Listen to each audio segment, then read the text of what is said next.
उसको नहीं सहायक कोई चाहिए।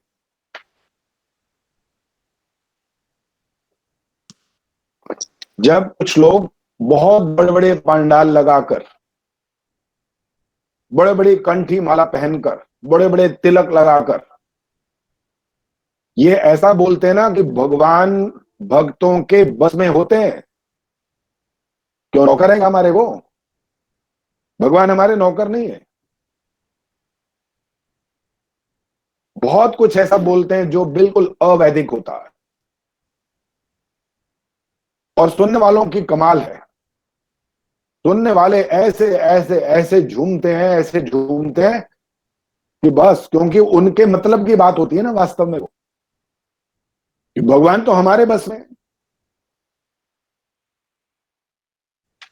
वो ऐसा मान लेते हैं। बहुत ध्यान से एक एक शब्द को सुनना चाहिए, गुनना चाहिए, चिंतन करना चाहिए। भाई कोई बोलने वाला बोल क्या रहा है आखिर? वेदानुकूल बोल रहा है कि नहीं बोल रहा? कौन से शास्त्र के मुताबिक बात कह रहा है वो? मनगढ़ंत बात बोलने से कोई बात नहीं बनेगी, बिल्कुल नहीं बनेगी। 100%। आजकल का युग वो आ गया जब बच्चों को परीक्षा में 100% मार्क्स मिल जाते हैं। मैं जिस समय बच्चा था, पढ़ता था, मैं फर्स्ट आया था अपनी क्लास में, मेरे तो केवल मात्र 70% मार्क्स थे उस समय, और मैं टॉपर था क्लास का। मैं बड़ा हैरान होता हूं आजकल बच्चे इतने होशियार हुए हैं, या उनके टीचर इतने दयालु हो गए हैं कि बांट देते नंबर, ले लो 100 में से 100। बड़ा आश्चर्य होता है कि ऐसा समझकर। खैर बात कुछ भी हो, 100 में से 100 आ जाए, बड़ी अच्छी बात है, कोई बुराई नहीं है इसके अंदर। लेकिन उसके सारे उत्तर ठीक तो होते हैं ना। ऐसा तो नहीं है कि वो ऐसे नंबर बांटे जा रहे हैं। उनके गुरुजन ऐसे नंबर नहीं बांट सकते। एक सब्जेक्ट था मैथ्स जिसमें 100% आते थे, एक सब्जेक्ट था संस्कृत, इसमें भी 100% आते थे। बाकी तो कोई सब्जेक्ट ही नहीं था जिसमें 100% आए। हिंदी का हो तो नंबर कटेंगे, हैंडराइटिंग के ही कट जाएंगे कुछ तो, जो व्याकरण की गलतियां होंगी उसके भी कटेंगे, इंग्लिश में भी कटेंगे, साइंस में भी कटेंगे, हर जगह कटते थे नंबर। लेकिन अब पता नहीं क्यों नहीं कटते। ईश्वर के बारे में बोलना सबके बस की बात नहीं है। जिसने वेदों को पढ़ा हो, जिसने वैदिक सिद्धांतों को जाना हो, उसको अधिकार होता है ये बोलने का ईश्वर के बारे में। सबको अधिकार नहीं होता है। ये तो हम पर इतनी बड़ी कृपा रही है कि उन्होंने हमें ये समझाया, वेदों के माध्यम से ही समझाया उन्होंने। क्या कहा उन्होंने? उन्होंने कहा ईश्वर को समझना है ना तो बहुत एक छोटा सा सिद्धांत समझ लो, उसकी शक्ल नहीं होती। और तुम मंदिर बना करके बैठे हो, इतने वहां पर कोशिश कर रहे हो, इच्छा कर रहे हो कि मुझे दर्शन होगा यहीं पर एक दिन, तो तब भी नहीं होगा। क्योंकि तुम तो एक एक साकार चीज को मान करके, ईश्वर मान करके बैठ गए हो। और साकार कौन होता है? तो नष्ट होता है एक दिन। सूर्य भी है उनमें, हवा भी है, ये पांचों तत्व हैं।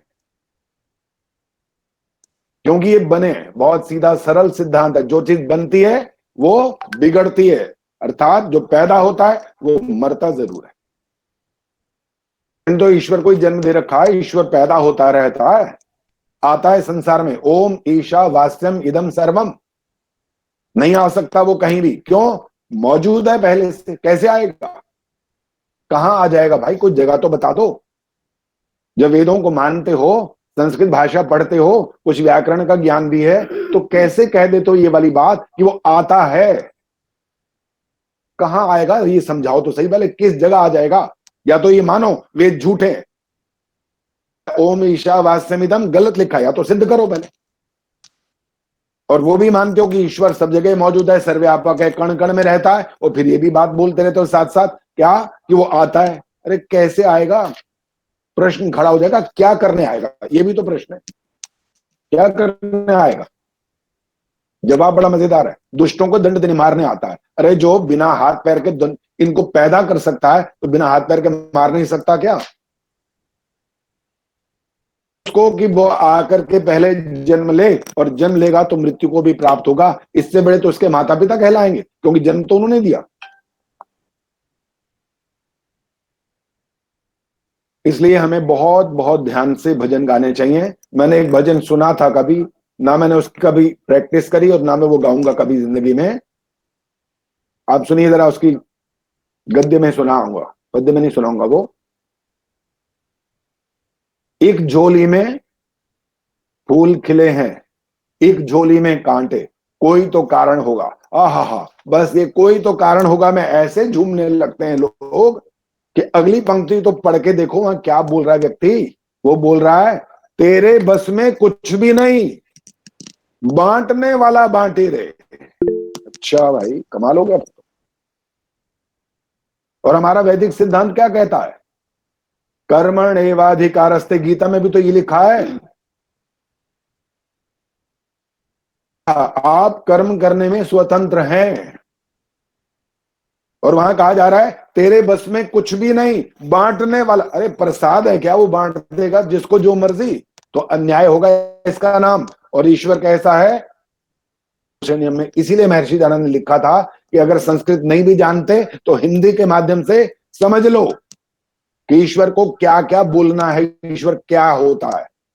उसमें जो नकारात्मक है, जिनमें अ लगा है, और जिनमें लगा है सकारात्मक, दोनों को समझना जरूरी है। अजर, बूढ़ा नहीं, अमर, मरता नहीं, सच्चिद आनंद, ये पॉजिटिव है, वो नेगेटिव है, दोनों आ रहे हैं। निराकार नहीं निकलेगा कहीं भी, जो मर्जी कर लो, क्योंकि वहां निराकार है। सच्चिद आनंद स्वरूप निराकार, यहां से बात प्रारंभ हो रही है। साकार मानने पर हम वेदों का मानना बंद कर रहे हैं, यह अर्थ निकलेगा इसका। और हमें कोई अधिकार नहीं वेदों के विरुद्ध जाने का। वही मानना पड़ेगा जो वेद ने कहा हमको, क्योंकि वेद का ज्ञान मेरा और आपका बनाया हुआ नहीं है। वो ज्ञान है ईश्वर द्वारा प्रदत्त। कब दिया था? सृष्टि के प्रारंभ में। किसके लिए? हिंदुओं के लिए, मुसलमानों के लिए, ईसाइयों, कोई था ही नहीं इनमें से, कोई नहीं था। कौन था? मनुष्य था। किसके लिए दिया? मनुष्य मात्र के लिए। मनुष्य मात्र के लिए ईश्वर ने ज्ञान दिया, किसी हिंदू मुस्लिम सिख ईसाई के लिए नहीं दिया। ये तो मत मतांतर बन गए बाद में। तो मैं उनको सौभाग्यशाली मानता हूं जो वेदों का स्वाध्याय करते हैं, पढ़ते हैं उनको, और उनको संस्कृत सब कुछ नहीं आती तो वेदों का भाष्य भी तो किया महर्षि दयानंद ने, उसको भी तो पढ़कर समझ सकते हैं कि इसमें कहा क्या गया है। तो आइए, मैं जिस भजन की बात करने वाला हूं अब, उसमें मैं ये निवेदन कर रहा हूं, चाहे आप एक जन्म लें, चाहे दो लें, चाहे 1000 लें, चाहे करोड़ लें, 4 अरब 32 करोड़ साल तक यदि वैदिक सिद्धांत न जाने तो मुक्ति किसी हालत में नहीं होगी।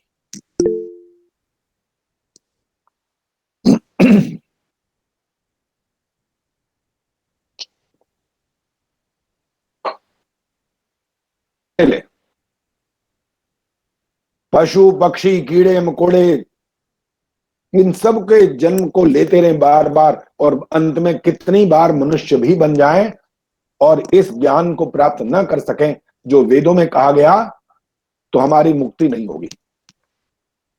भटकते रहेंगे।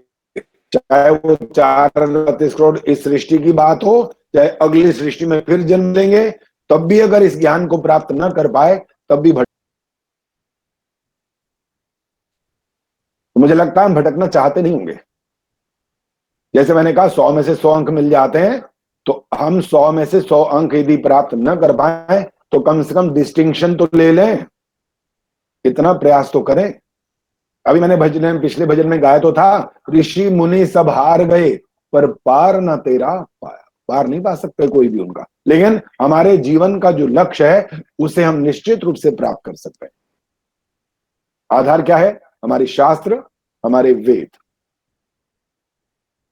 तो इस भजन में ये संकेत करने वाला हूं कि सदियां बीत जाएं, हम आ रहे हैं, जा रहे हैं, फिर आते हैं, फिर जाते हैं, चैन नहीं पड़ रहा कहीं भी, मर रहे हैं फिर जी रहे हैं, पता नहीं क्या क्या किस किस योनि में भटक रहे हैं, लेकिन हमको अभी तक वो जो चाहिए था वो प्राप्त हम नहीं कर पाए हैं। उसको प्राप्त करना है तो आइए शुद्ध ज्ञान की तरफ बढ़े, आइए सुने ध्यान से।